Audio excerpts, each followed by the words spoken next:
Speak to how a person gets that righteousness that Luther got when he realized what Scripture was saying. First of all, it is a recognition that our works contribute nothing to salvation.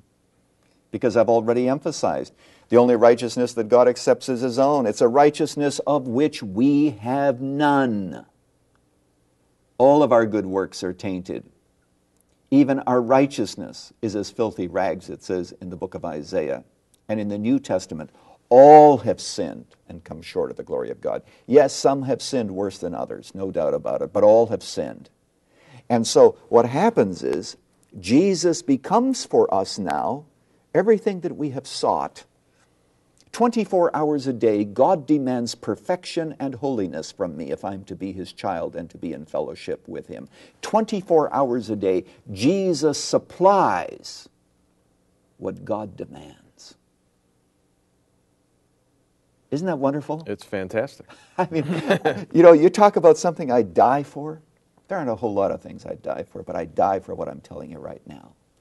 Because it's affected my life, it's changed my life, and given me, and it isn't something that you experience, just at conversion. It's something that invigorates me every day. That before the throne my surety stands, as the hymn writer says. My name is written on His hands. To think that I am already in heaven legally, because it says that we have been raised with Jesus Christ, we have been seated with Jesus Christ, and Jesus represents me now to the Father. And you know what that means? That means at death there's no hassle at the border. Because you see, we're already legally in heaven. One of the first doctrines that Luther gave up when he understood this was purgatory. Because purgatory was based on the notion that nobody dies righteous enough to get into heaven. Now, they understood that you had to be perfect to get into heaven. Thank God that medieval theology understood that, which our generation has forgotten.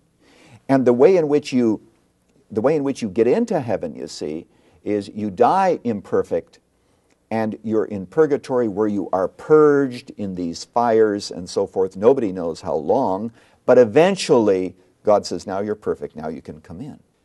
What Luther understood was this, that if the righteousness of God is applied to me in this life, I can go from this life directly into heaven and be presented into the presence of God as perfect as Christ Himself is.